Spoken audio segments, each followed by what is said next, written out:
Здравствуйте всем! Добро пожаловать на канал Магия Песка. Старинные турецкие гаремные гадания на песке для вас. Дорогие зрители, гости канала, не забывайте подписываться, нажимайте на колокольчик и получайте уведомления о новых видео. Огромное спасибо заранее за ваши лайки, за ваши хорошие добрые комментарии. Земной поклон всем тем, кто делает донаты и помогает моему каналу. Мои милые, тема сегодняшней цыпочки звучит так. Вся правда о вашей линии жизни и о вашем будущем. Если тема вам интересна, пожалуйста, присоединяйтесь к моей отсыпке. Посмотрите на песочек, подумайте о себе, о своей жизни, о своем прошлом, о настоящем и загадайте обязательно на будущее. Настройтесь. Я надеюсь, вы настроились. Если вам нужно время, поставьте видео на паузу и прям-таки посмотрите на песочек и загадайте. Давайте, мои дорогие, я убираю Назар.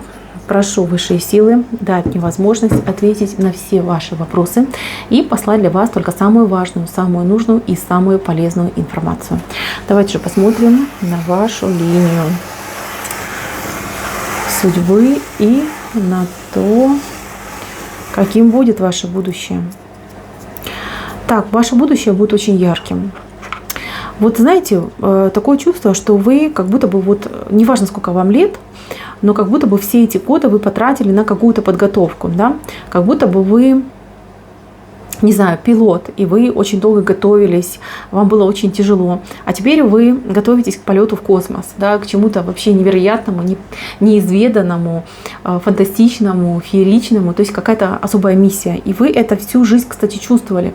Вы всю жизнь чувствовали, что вас немножечко сдерживают, что вас немножечко ограничивают, что вас куда-то не пускают, что какие-то блоки вот, да, у вас стоят. Вас и хранили, и оберегали, хранили вас от всяких неприятностей, неприятных личностей, не давали вам больше, чем вы сможете вынести, пережить, и с чего бы вы смогли, например, взять пример, да, либо какой-то урок.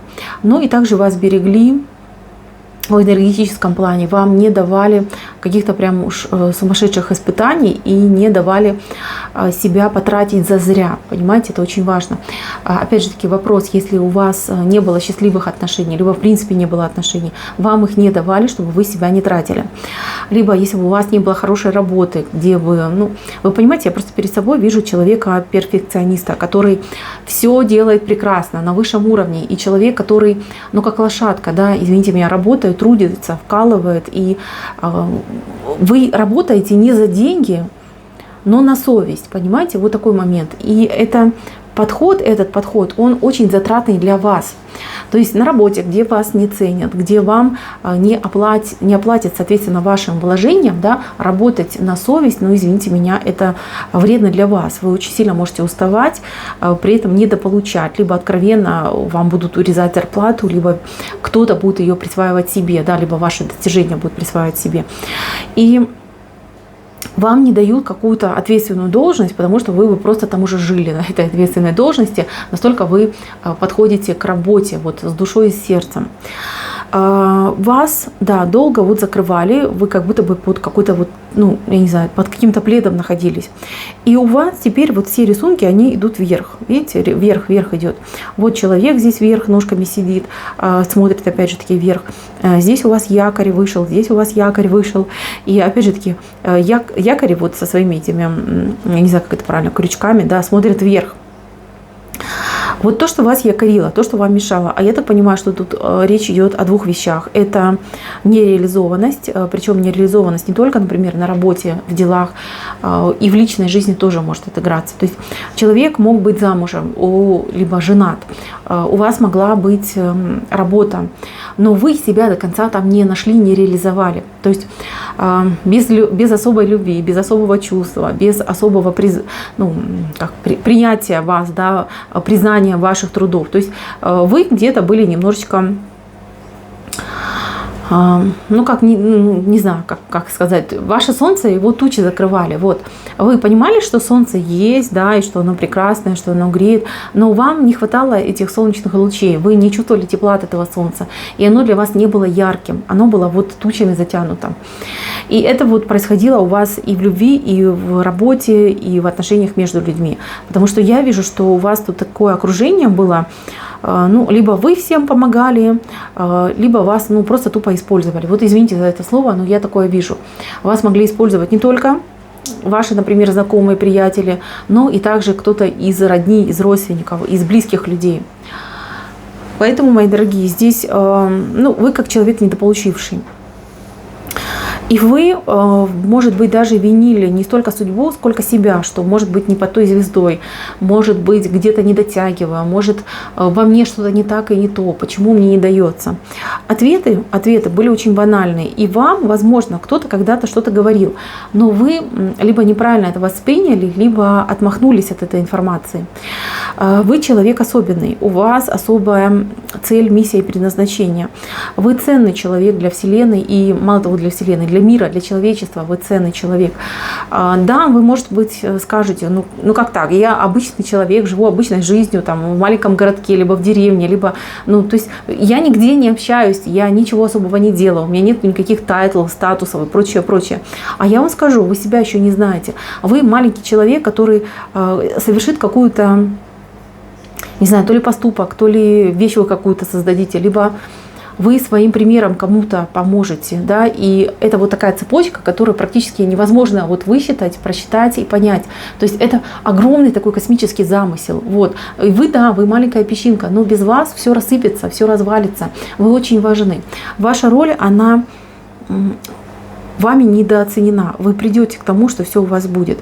Знаете, я вижу, что у вас очень сильный род, я вижу, что у вас очень сильный дух, я вижу, что у вас очень сильное стремление. Но где-то вы, возможно, лукавите сами собой и себя занижаете и принижаете. То есть там, где нужно пойти, извините, потолкаться локтями, вы не пойдете, вы не станете толкаться, вы не станете рваться, вы никогда не будете там в первой десятке. То есть вы человек скромный. И эта скромность, она вами приобретенная. Возможно, так родители вас воспитали. Возможно, вы пришли к такому мнению, что нужно быть скромным человеком. Конечно, терпение – это хорошо, и выдержка – это хорошо. Но за свое счастье иногда нужно побороться, и за него нужно пободаться. И не только, например, с людьми, с собой, либо обстоятельствами, но и с Вселенной, с высшими силами. Нужно им доказывать, что вам нужны деньги, и вы их любите. Да, ничего страшного нет в том, что вы любите деньги. Потому что деньги, они действительно помогают нам жить комфортно, помогают нам осуществлять наши мечты, не только наши, но и наших близких. То есть как бы не нужно стесняться того, что вы любите деньги. Ну, я, если честно, я крайне мало знаю людей, которые их не любят. И то эти люди, они пришли к этому через послушание, через отказ, через служение. Понимаете, эти люди, они полные аскезы, и они посвятили свою всю полностью жизнь служению Всевышнему. Понятно, что они отказались от всего. Но вы же не в аскезе, вы же не служитель культа. Вам не нужно стесняться того, что вы любите деньги. И то же самое в любви. Вы понимаете, вы всегда были в такой позиции, что вы любили. Вы были рады, что вам позволяют любить, но при этом вы как-то были очень скромны, вы не требовали к себе любви. То есть вам казалось, что об этом не нужно говорить, этого не нужно просить, человек должен это понимать. Ведь я-то могу это понимать, ведь я это могу чувствовать. Но, к сожалению, мир устроен так, что люди, они все разные, абсолютно разные, разный менталитет, подход к жизни. И опять же таки, человек такое существо, который, привыкает к хорошему очень быстро привыкает, вообще адаптируется очень быстро. Вот. И потом как-то переменить его, перевоспитать очень трудно. Где-то вы по своей доброте, по своей открытости и наивности упускали какие-то моменты. И из-за этого попали в такую ситуацию. Знаете, вот я даже больше скажу. Вот есть люди, которые пришли на эту цепь. У вас даже по жизни как бы и друзей нормальных не было. Все какие-то вот двуличные предатели и обижали вас, и предавали вас, и отказывались от вас. Вы все это пережили. Но вы при этом не стали куском черствого хлеба, вы не стали гранитом. Вы все равно верите в то, что хорошие люди есть. Да, может быть, вам не везет, и вы их не встречаете, но они при этом есть, потому что вы хороший человек. И вы понимаете, что вы не одиноки в этом мире. Есть такие же, как и вы чувствуете таких же людей. И я вам больше скажу, вы с таким человеком встретитесь. Идет такой же человек, как и вы, в вашу жизнь. Этот человек обязательно с вами соприкоснется. То есть ваши две параллельные, да, ваших жизней, они обязательно соприкоснутся. Вопреки всему. То есть в математике есть такое понятие, да, что параллельные не пересекаются, а вот ваши пересекутся. Потому что это будет уже высший закон, закон Вселенной. Смотрите, здесь вам идет человек, который сможет вас, ну, извините, на руки взять, да, и вынести просто из какого-то огня, в котором вы горите. Ведь каждый день вы живете и горите, вы сгораете, выгораете дотла, и засыпая, вы восстанавливаетесь, как птица Феникс, каждый день обновляетесь. И этот человек вас вырвет из этой сансары, вырвет из этого замкнутого круга, и вы выйдете на новый уровень развития, восприятия себя и своей жизни. Я здесь вижу получение. Вот у меня уже были гадания, причем, кстати, недавно, когда вот тоже капля в руки подала человеку. Это исполнение, очень серьезное исполнение любви в здоровье, в деньгах, в выигрыше, в получении, в приобретении. Вот все, что вы себе загадаете, это исполнение желания. Причем ангелы помогают вашему желанию исполниться. И второе – это пара и брак, любовь, любовные отношения, когда у нас здесь очень такая архетипичная семья. Женщина – хранительница очага, а мужчина – хранитель этой женщины и, опять же таки, да, всего, что с ней связано. То есть очень такая добротная, традиционная семья, где люди, как бы, несмотря на внешнюю вот эту картинку, да, муж-жена, они все-таки партнеры, они друзья, они приятели, они брат и сестра, они половинки, они самые лучшие закадычные друзья. Понимаете, вот такая ситуация. Вы, то, что происходит в вашем доме, будет происходить в вашем доме, вы не будете афишировать. И люди просто будут смотреть и говорить, ну, хорошая семья, да, там муж главный, жена там такая, типа, добрая, добродетельная. А на самом деле вы будете равноправными партнерами. Но вы настолько грамотно выстроите свои отношения, что ни у кого, ни у вас, ни у мужчины, ни у вашего окружения не возникнет вопросов, что вы где-то что-то можете там рулить, да, либо мужчина может где-то рулить, и что кто-то кого-то принимает и кто-то с кем-то договаривается. Нет, будет казаться, что это архетипичная семья, у которой, ну, все хорошо, слава богу, все хорошо. Это самый главный идет вот именно для вас посыл, вот именно на любовь. Любовь поменяет вашу жизнь. А вот это исполнение, оно вашу жизнь окрасит, дополнит, даст какие-то новые краски, откроет перед вами новые возможности. То есть здесь вы прежде всего выигрываете в любви. Вот это именно ваша линия. Вот что вам по судьбе идет дальше. Это любовь, большое счастье. И второй момент – это реализация себя и приобретение через исполнение. Вы можете загадать открыть свой бизнес, вы откроете суперуспешный бизнес. Вы можете загадать, я не знаю, выиграть в лотерею, и вы выиграете в лотерею там самый высокий джекпот. Вы можете загадать на выздоровление и выздороветь, да, даже от самой сложной болезни. Но главное то, что вы верите в себя. Вы знаете, у вас сейчас основная проблема – это вот какое-то недоверие к себе и безверие в свою реализацию. То есть почему-то вам кажется, что кто-то где-то лучше знает, что кто-то лучше понимает, воспринимает, либо кому-то больше дано. Вот именно по знаниям, по каким-то мыслям, по возможностям. На самом деле вы себя немножечко вот забили, и это очень плохо. У вас тут даже, вот смотрите, клевер вышел. Очень хорошие знаки идут, которые мне просто обещают, что у вас все сложится гениально, замечательно. Все сложится для вас, для вашего счастья и для вашего будущего. И если вы, кстати, вот там момент, если вы переживаете за какую-то девушку, женщину, не переживайте. Все будет хорошо, и все будет так, как вы того желаете. То есть несмотря на все обстоятельства, все будет складываться так, как вы того пожелаете. Когда эта ситуация будет в вашей жизни происходить? Ну, во-первых, вы должны выйти на определенный уровень свободы, веры в себя, любви к себе, и после этого жизнь начнет меняться. Я вижу, что вы уже буквально без 5 минут, да, в этом состоянии. Осталось совсем чуть-чуть, да, расстояние вытянутой руки, совсем близко.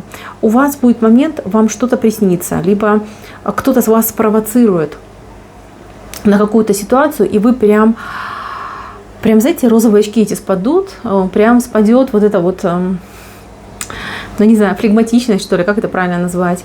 И вы поймете, что, Господи, да что ж я столько времени потратила, либо потратил на какую-то ерунду, на какие-то заблуждения, на какую-то мишуру, на что-то притянутое за уши другими людьми. Знаете, вот прям спадет, и вы, во-первых, вы очень почувствуете такое прям разочарование, да, осадочек, а потом вы почувствуете прям бурю энергии и желания, что да я же сильный, либо я сильная, я могу, у меня получится. И вот с этого момента пойдет ваше исполнение. С этого момента ваша линия жизни, она выходит на линию, которая без разрывов, без черточек, без вмешательств. То есть она выходит в такую прямую, толстую, здоровую, энергетически насыщенную жизнь. Понимаете? Вот туда вы выйдете. И выйдете вы туда уже, либо выйдет мужчина, да, не один, выходит с партнером. Понимаете, партнер же тоже мается, ждет, пока же вы там созреете, пока вы надумаете. Потому что эта перемена, она затронет не только вас, но и вашего кармического партнера, того, кто с вами связан, душевно связан, духовно связан, с кем у вас контракт. Контракт на то, чтобы быть в этой жизни вместе, на то, чтобы любить друг друга, уважать и ценить. Так что, мои милые, готовьтесь, перемены у вас прямо на пороге. Прям. Вот. Срок я не буду озвучивать, потому что это общее, я его здесь, кстати, и не вижу, но я вижу, что это вот короткие, все короткими дорожками идет, то есть совсем скоро. Дождитесь этого момента, вы это поймете, вы это почувствуете. На этом у меня все. Спасибо за внимание. Всем пока-пока.